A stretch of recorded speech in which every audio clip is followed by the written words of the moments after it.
কয়েকদিন ধরে বাংলার রাজনৈতিক আলোচনায় একটা শব্দ আপনারা খুব বেশি শুনে থাকবেন, আর সেই শব্দ হলো ইউপি মডেল ও জিরো টলারেন্স।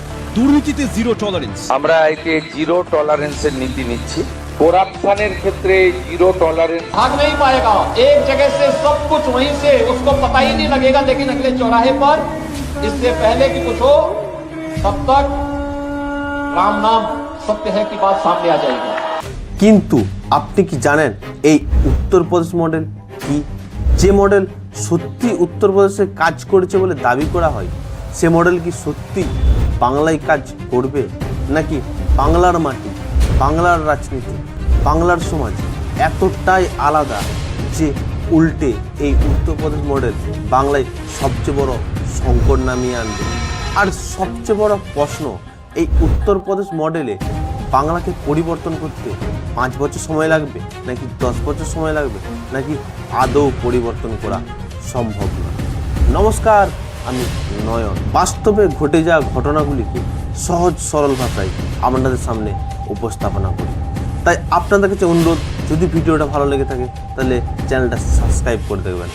আর একটা অনুরোধ, ভিডিওটা শেষ পর্যন্ত দেখবেন, কারণ ভিডিও শেষ পর্যায়ে আমি এমন কিছু তথ্য, এমন কিছু সত্য আপনাদের সামনে তুলে ধরেছি যেটা দেখে আপনারা নিজেরাই বুঝে যাবেন যে উত্তরপ্রদেশ মডেলে বাংলাকে পরিবর্তন করা কি সম্ভব নাকি সম্ভব নয়। প্রথমে একটা জিনিস আপনাদের ক্লিয়ার করে দিই। অনেকেই ভাবেন ইউপি মডেল মানে সেখানে পুলিশের কড়াকড়ি, বুলডোজার দিয়ে ভাঙচুর আর এনকাউন্টার, কিন্তু আসলে তা নয়। ইউপি মডেল বেশ কয়েকটি জিনিসের, বেশ কয়েকটি প্রসেসের উপর নির্ভর করে। যেই প্রসেসের উপর দাঁড়িয়ে আজ উত্তরপ্রদেশ ভারতের সবচেয়ে পিছিয়ে পড়া রাজ্য থেকে আজ ভারতের 1 নম্বর রাজ্যে পরিণত হয়েছে। আর সেই প্রসেসের কিছু প্যারামিটার থাকে। সেই প্যারামিটারের 1 নম্বর আইন শৃঙ্খলার কড়া ব্যবস্থা, দ্রুত রাস্তা ও এক্সপ্রেসওয়ে নির্মাণ, দ্রুত অবকাঠামো উন্নয়ন, শিল্পে বিনিয়োগ আনা, অপরাধে জিরো টলারেন্স ও প্রশাসনিক নিয়ন্ত্রণ। এই নিয়মগুলি ফলো করে উত্তরপ্রদেশ এখন ভারতের 1 নম্বর রাজ্যে লিড করছে, হোক সেটা অর্থনৈতিকভাবে কিংবা সামাজিকভাবে। তো চলুন নেক্সট অধ্যায় দেখে নিই যে যোগী সরকার ক্ষমতায় আসার পর উত্তরপ্রদেশে কি কি পরিবর্তন এনেছিল। একসময় উত্তরপ্রদেশ গুন্ডা, মাফিয়া, নারী নির্যাতনের জন্য বিখ্যাত ছিল, কিন্তু যখন সেখানে যোগী আদিত্যনাথ মুখ্যমন্ত্রী হয়ে আসে, তারপর এই গুন্ডারাজ, তোলাবাজি, এই মাফিয়াদের খতম করতে তিনি একটি টিম গঠন করে। সেখানকার চটিচাটা দলদাসে পরিণত পুলিশকে সজাগ করে তাদেরকে ট্রেনিং দেয়, তারপরে তাদের কাছে আইন তুলে দেয় এই গুন্ডারাজকে শেষ করার জন্য। তারপর উত্তরপ্রদেশের পুলিশ বাহিনী সক্রিয়ভাবে কাজ করতে লাগলো। বেআইনি জায়গার উপর তৈরি হওয়া নির্মাণগুলি, ঘরগুলিকে বুলডোজার দিয়ে ভেঙে চুরমার করে দিল, যেটাকে এখন বুলডোজার অপারেশন বলা হচ্ছে। যদি কেউ কোনো মেয়েকে টিটকেরি মারত, তাহলে তার উপর অপারেশন ল্যাংড়া চালানো হতো। মানে যদি কোনো মেয়েকে কেউ টিটকেরি মারত, সেই মেয়েটি যদি পুলিশ থানায় একবার গিয়ে কমপ্লেন করতো, তাহলে সেই 24 ঘন্টার মধ্যে সেই টিটকেরি মারা ব্যক্তিকে ধরে তাকে বেধড়ক মারা হতো এবং তাকে ল্যাংড়া করে মানুষের সামনে আনা হতো। আর যদি কোনো নারীকে কেউ যদি ধর্ষণ করত, তাহলে 24 ঘন্টার মধ্যে সেই ব্যক্তিকে খুঁজে তাকে এনকাউন্টার করে দেওয়া হতো।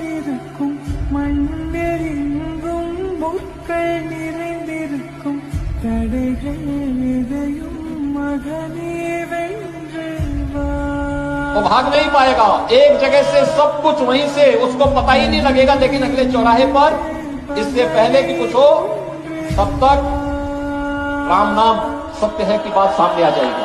धीरा धीरा मिन्नल वाल्वी सुंदरिगाला, वीरा वीरा कण्गळ्ळाळ तांगुं कुरुवाला।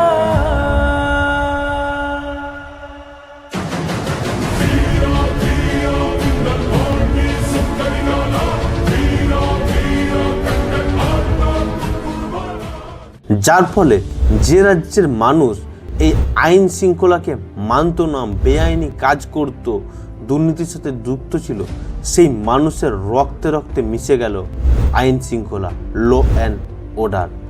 যার ফলে কেউ যদি বেআইনি কাজ বা দুর্নীতি করার বা কুকর্ম করার আগে 100 বার ভাবত, যার ফলে সেখানকার গুন্ডারাজ, তোলাবাজি পরিবেশ সঠিক হলো। তারপর শিল্প আসতে লাগলো। তিনি আসার পর সেখানে শিল্প আসার পরিবেশ তো তৈরি করলেন, কিন্তু এবার শিল্পকে আনার জন্য যেসব উৎসাহমূলক তিনি আইন নিয়ে এসেছিলেন, সেই আইনগুলো ডিসকাস করব নেক্সট অধ্যায়ে। যোগী আদিত্যনাথ ভাবলেন রাজ্যে যদি উন্নতি করতে হয় তাহলে রাজ্যে বিদেশি বিনিয়োগ আনতে হবে, রাজ্যে শিল্প আনতে হবে। কিন্তু শিল্প বিদেশি বিনিয়োগ তখনই আসবে যদি রাজ্যে সঠিক পরিকাঠামো থাকে, পর্যাপ্ত পরিমাণ রাস্তাঘাট ও রেল লাইন থাকে। তাই তিনি ভাবলেন যে তিনি এত ন্যাশনাল হাইওয়ে বানাবেন যেখানে উত্তরপ্রদেশ থেকে দিল্লি 12 ঘন্টা সময় লাগতো পৌঁছাতে, সেখানে তিনি মাত্র 3 ঘন্টায় পৌঁছে দেবেন। মানে এত তিনি ন্যাশনাল হাইওয়ে রেল লাইন বানাবেন। কিন্তু সমস্যা এখানে, কারণ এত রেল লাইন, এত হাইওয়ে তৈরি করতে সেগুলি 1-2 বছরের সময়ের মধ্যে তৈরি করা সম্ভব। তাই তিনি একটি বুদ্ধি বার করলেন। ধরুন যদি 100 কিলোমিটার রাস্তা তৈরি করতে হয়, সেটি যদি একটি টেন্ডারকে দেওয়া হয়, সে বছরের পর বছর লাগিয়ে দেবে সেই কাজটিকে শেষ করতে।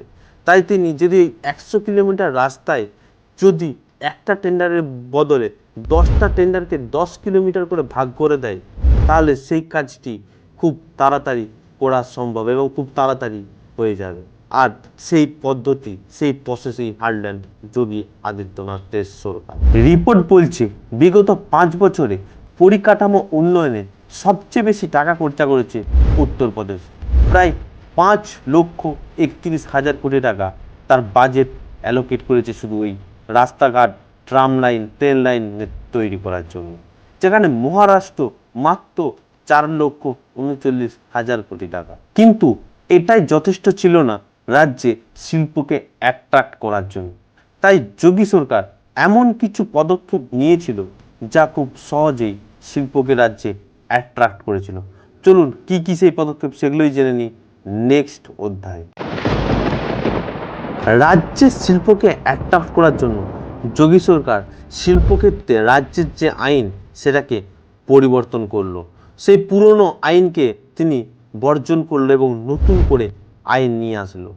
যেই আইনে তিনি উল্লেখ করলেন যদি কোনো কোম্পানি উত্তরপ্রদেশে আসতে চায়, তাহলে সেই কোম্পানি যদি সেখানে ম্যানুফ্যাকচারিং হাব বা সেখানে ফ্যাক্টরি করে, তাহলে তার রোজগারের 20% ট্যাক্স, যেটা সরকারকে যে ট্যাক্স দিতে হতো তার 20% ট্যাক্স সরকার ছেড়ে দেবে। এছাড়াও বছরে 20 কোটি টাকা সাবসিডি দেওয়া হবে। এছাড়াও যেখানে রাজ্যে ম্যানুফ্যাকচারিং হাব বা সেখানে ফ্যাক্টরি করতে 100 রকম লাইসেন্সের প্রয়োজন হতো, সেখানে লাইসেন্স কমিয়ে মাত্র 2টো লাইসেন্স নিয়ে আসলো। তাও আবার অনলাইনে অ্যাপ্লাই করা হবে এবং খুব সহজেই সেগুলোকে গ্র্যান্ট করে দেওয়া হবে। যার ফলে সেখানকার ওপো, ভিভো, স্যামসাং, গুগল, মাইক্রোসফটের মতো বড় বড় কোম্পানিরা তারা তাদের হাব, তাদের ম্যানুফ্যাকচারিং ইউনিট এই উত্তরপ্রদেশে তৈরি করলো। তারা এখানে উত্তরপ্রদেশের নিয়মে অ্যাট্রাক্ট হলো। দেখুন কোম্পানিও তো চাই তারা যেখানে সুযোগ সুবিধা বেশি পাবে সেখানেই তাদের ম্যানুফ্যাকচারিং হাব, ফ্যাক্টরি, তাদের ব্যবসা সেখানে তৈরি করতে, সেখানে এক্সপ্যান্ড করতে। তো সেই শিল্পসুলভ পরিবেশ তৈরি করলো, যার ফলে সেখানে চাকরির পদ বাড়তে লাগলো এবং বেকারত্ব কমতে লাগলো। শিল্প তো এলো, কিন্তু তাদের ফ্যাক্টরিতে কাজ করার জন্য এডুকেশন ছিল একটা গুরুত্বপূর্ণ পার্ট। কিন্তু এখন যে কোনো সেক্টরে কাজ করতে গেলে সেখানে শুধুমাত্র এডুকেশন, শুধুমাত্র পাস, শুধুমাত্র ডিগ্রি সার্টিফিকেট হলে হবে না, সেখানে চাই স্কিল বেসড ট্রেনিং। আর সেখানটাই ফোকাস করলো যোগী আদিত্যনাথ। তিনি বুঝেছিলেন, সেই জন্য তিনি মাধ্যমিক, উচ্চ মাধ্যমিক পড়ার সাথে সাথে তিনি স্কুলগুলিতে ভোকেশনাল এবং স্কিল বেসড ট্রেনিং নিয়ে আসলেন এবং সরকারি স্কুলগুলিতে প্রজেক্টর এবং হাই টেকনোলজি ইউজ করতে লাগলেন, যার ফলে বাচ্চারা ছোট থেকেই সেই টেকনোলজির সাথে নিজেকে ওয়াকেবল করে তোলে, সেই টেকনোলজির সাথে নিজেকে মানিয়ে নিতে পারে, সেই টেকনোলজিকে নিজেরা খুব তাড়াতাড়ি অ্যাডপ্ট করতে লাগলো, যার ফলে তারা তাদের পড়াশোনার সাথে সাথে তারা স্কিল বেসডও তৈরি হয়ে গেল। আর এটি করার জন্য তিনি কাজে লাগিয়েছিলেন কেন্দ্রীয় সরকারের সেই পড়াশোনার উপর যে স্কিমগুলি, সেই স্কিমগুলি হচ্ছে পিএমসি, পিএম যশস্বী, পিএম ইউএসপি, পিএম পোষণ ও পিএম বিদ্যালক্ষ্মী। এই স্কিমগুলির মাধ্যমে সেখানকার বাচ্চারা তারা হাই টেকনোলজি প্রজেক্ট এবং এছাড়াও নানান ধরনের স্কলারশিপও পেতে লাগলো। এই পিএমসি প্রজেক্টে যেখানে স্কুলের কাঠামোকে প্রজেক্টর, কম্পিউটার, হাই টেকনোলজি দিয়ে উন্নত করা হলো এবং এই পিএম বিদ্যালক্ষ্মী, পিএম পোষণ এইসব স্কিমগুলির মাধ্যমে যেসব মেরিট স্টুডেন্ট তারা স্কলারশিপ পেতে শুরু করলো এবং তাদের হায়ার এডুকেশনের জন্য তারা নিজেদেরকে তৈরি করলো। উত্তরপ্রদেশ এক দুটো জিনিস চায়নার থেকেও ফলো করলো। তারা সিম্পল স্ট্র্যাটেজি তৈরি করলো যে প্রোডাক্ট বেস সিটি, মানে ধরুন আপনি চায়নাতে কোনো একটি টয় বা খেলনা যদি কিনতে চান, তাহলে চায়নার একটি সিটি, মানে একটি সিটিতে সেখানে গেলেই আপনি সেই সিটিটাই পুরো তৈরি হয়েছে খেলনার জন্য, সেই সিটিটা বিখ্যাতই খেলনা ম্যানুফ্যাকচারিংয়ের জন্য। মানে একটা সিটিতে আপনি চলে যাবেন, সেখানে আপনি সমস্ত ধরনের খেলনা পেয়ে যাবেন। আর সেই স্ট্র্যাটেজিটাই কাজে লাগালো উত্তরপ্রদেশ। সেখানেও তারা তাদের যে সিটিগুলি, তাদের যে ডিস্ট্রিক্টগুলিকে তারা একটি একটি প্রোডাক্টের জন্য বিখ্যাত করলো এবং একটি একটি প্রোডাক্টের উপর জোর দিতে লাগলো। যেমন মিরাট, যেটি ইন্ডিয়ার স্পোর্ট ক্যাপিটাল নামেও খ্যাত, যেখানে আপনি এসজি, এসএস, বিডিএম সমস্ত রকম খেলার সামগ্রী সেখানে আপনি পেয়ে যাবেন। মানে একটা জায়গায় যাবেন, সেখানে আপনি সব কিছু পেয়ে যাবেন। সেই রকমই মুর্দাবাদ মেটাল ওয়্যারের জন্য বিখ্যাত, আগ্রা লেদারের জন্য বিখ্যাত। মানে একই স্ট্র্যাটেজি ইউজ করল। চলুন নেক্সট অধ্যায়ে দেখে নিই উত্তরপ্রদেশ পর্যটনকে কিভাবে তাদের দেশের ডেভেলপ করলো এবং এই পর্যটনে উত্তরপ্রদেশের আয়ের একটা বড় অংশ কিভাবে প্রডিউস করতে লাগলো। চলুন সেটা দেখে নিই নেক্সট অধ্যায়। বারাণসী, আগ্রা, মথুরা, বৃন্দাবন, প্রয়াগরাজ এগুলি উত্তরপ্রদেশের শুধুমাত্র একটি করে তীর্থস্থান নয়, এগুলি মাল্টি বিলিয়ন টাকার ইকোনমি, যেখানে এই তীর্থস্থানগুলিতে মানুষ লক্ষ লক্ষ হাজার হাজার কোটি মানুষ প্রতি বছর সেখানে দর্শন করে।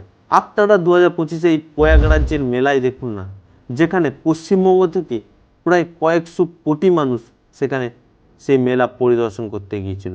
আর সেখানে তারা তো শুধু পরিদর্শন করতে যায়নি, সেখানে তারা গিয়েছে, সেখানে খাবার খেয়েছে, সেখানে থেকেছে। তো সেগুলো সবই উত্তরপ্রদেশের ইকোনমিকে তারা ডেভেলপ করেছে। মানে সেখানে যত টাকা যে খরচা করেছে, সেখানে সমস্ত টাকাটাই উত্তরপ্রদেশের আয় হয়েছে ধরো। তো এই তীর্থস্থানগুলি, এই পর্যটন কেন্দ্রগুলি শুধুমাত্র একটি করে তীর্থস্থান বা পর্যটন কেন্দ্র বলে আপনাদের মনে হবে, কিন্তু এগুলো এক একটি মাল্টি বিলিয়ন টাকার ইকোনমি, যেখান থেকে উত্তরপ্রদেশ বছরে কয়েকশো কোটি টাকা উপার্জন করে থাকে। এবার প্রশ্ন হচ্ছে, বাংলা কি কখনো উত্তরপ্রদেশ হতে পারবে? আর যদি হতে পারে তাহলে কত দিন, কত বছর সময় লাগবে? চলুন সেটাই দেখে নিই নেক্সট অধ্যায়। এখানে গল্পটা টোটালি ঘুরে যায়, কারণ উত্তরপ্রদেশ আর বাংলা এক নয়। বাংলার রাজনৈতিক সংস্কৃতি আলাদা, বাংলার সমনীতি আলাদা, বাংলার ভোট ব্যাংকের সমীকরণও আলাদা, বাংলার ছোট ট্রেড ইউনিয়ন ও সংস্কৃতি, সেখানকার কাজের সংস্কৃতি টোটালি আলাদা। তাই এখানেই সবচেয়ে বড় প্রশ্নটা, যে এক রাজ্যের মডেল ফলো করে কি আরেক রাজ্যে সেই একই ফল পাওয়া যাবে? চলুন সেটাই দেখে নিই নেক্সট অধ্যায়। ধরুন আজ থেকে নতুন নিয়ম ও নীতি এলো, তাহলে কি এক বছরের মধ্যে বদলে যাবে বাংলা? সম্ভবত নয়, কারণ রাস্তাঘাট তৈরি করতে সময় লাগবে, ট্রেন লাইন তৈরি করতে সময় লাগবে, এছাড়াও সেখানকার যে কারখানা, ম্যানুফ্যাকচারিং হাব, সেগুলো তৈরি করতেও সময় লাগবে। অনেক বিশেষজ্ঞদের মতে একটি রাজ্যের বড় পরিবর্তন হতে সেগুলি 1-2 বছরে কখনোই সম্ভব নয়। সেই বড় পরিবর্তন হতে মিনিমাম 5 থেকে 10 বছর সময় লাগবে। এবার আসল প্রশ্নটাই এখানে, বাংলার মানুষ কি গ্রহণ করবে? কারণ একটা মডেল ফলো করতে গেলে শুধুমাত্র সেখানকার সরকার নয়, সেখানকার মানুষ, সেখানকার প্রশাসন, সেখানকার যে ব্যবসায়ী, সকলকে একসাথে চলতে হবে, তাহলেই সেই রাজ্যে পরিবর্তন সম্ভব। সেই মডেল সাফল্য তখনই পাবে। তাহলে ইউপি মডেল কি বাংলাকে বদলে দেবে, নাকি বাংলা তার নিজের মডেল তৈরি করবে? কারণ ইতিহাস বলছে কারো মডেল ফলো করে কখনো সেখানের পরিবর্তন সম্ভব নয়। সেই রাজ্যের নিজের মাটির বাস্তবতা, সেখানকার মানুষের মনোভাব, সেখানকার আইন প্রশাসন, সমস্ত কিছু, সেখানকার পরিবেশ, সেখানকার প্রতিকূলতা, সেখানকার অনুকূলতা, সমস্ত কিছু বিষয় চিন্তা করে সেখানকার কোনো একটা মডেল তৈরি করে সেই মডেলেই এগানো উচিত। চলুন আপনাকে একটা এক্সাম্পল দিয়ে বুঝিয়ে দিই। ধরুন একটা ক্লাসের একটা ফার্স্ট বয় আর একটা লো ক্যাটাগরির লাস্ট বয়, এবং সেই ফার্স্ট বয়টার পেছনে যদি সেই লাস্ট বয়টাকে পরীক্ষায় বসিয়ে দেওয়া হয় এবং সেই লাস্ট বয় সে পুরোপুরিভাবে সে ফার্স্ট বয়ের খাতা কপি করে করে লিখছে, কিন্তু পরীক্ষার রেজাল্টে কখনো কি সেই লাস্ট বয়টা সেই পরীক্ষায় ফার্স্ট হতে পারবে? আমার তো মনে হয় কখনোই পারবে না। সেই ফার্স্ট বয়টাই হবে, কারণ পরীক্ষায় হয়তো এমন কিছু কোশ্চেন চলে আসবে যেটা ফার্স্ট বয়টা পারবে কিন্তু সেই লাস্ট বয়টা পারবে না। তো হয়তো সেই লাস্ট বয়টা পাস করে যেতে পারে, ভালো নাম্বার পেতে পারে, কিন্তু কখনো সে ফার্স্ট বয় হতে পারবে না, সে ফার্স্ট বয়কে টপকাতে পারবে না। তাই আপনার কি মনে হয়, বাংলা কি ইউপি মডেলকে ফলো করে বাংলা ইউপিকে কি ছাড়িয়ে যেতে পারবে? ইউপির মতন কি ডেভেলপ করতে পারবে, নাকি বাংলাকে তার নিজের মডেল তৈরি করা উচিত, নিজের মডেল ফলো করা উচিত? সেটা আপনারা কমেন্টে জানাবেন। আর ভিডিওটা ভালো লেগে থাকলে আপনারা লাইক করবেন এবং চ্যানেলটা সাবস্ক্রাইব করে রাখবেন। বন্ধুদের সাথে শেয়ার করুন এবং তাদেরও জানিয়ে দিন যে ইউপি মডেল ফলো করে বাংলাকে এগোতে পারবে। যোগী ভার্সেস ভোগী সেই ভিডিও দেখার জন্য ডান দিকের ভিডিওতে ক্লিক করুন। এছাড়াও শুভেন্দু অধিকারী যে বেশ কয়েকটি মুখ্যমন্ত্রী হওয়ার পর যেসব কয়েকটি সিদ্ধান্ত গ্রহণ করেছে সেই ভিডিও দেখার জন্য বাঁ দিকের ভিডিওতে ক্লিক করুন। চলুন আজকে নিয়ে এতটাই, দেখা হচ্ছে নেক্সট ভিডিওতে। ভালো থাকবেন, সুস্থ থাকবেন এবং সতর্ক থাকবেন।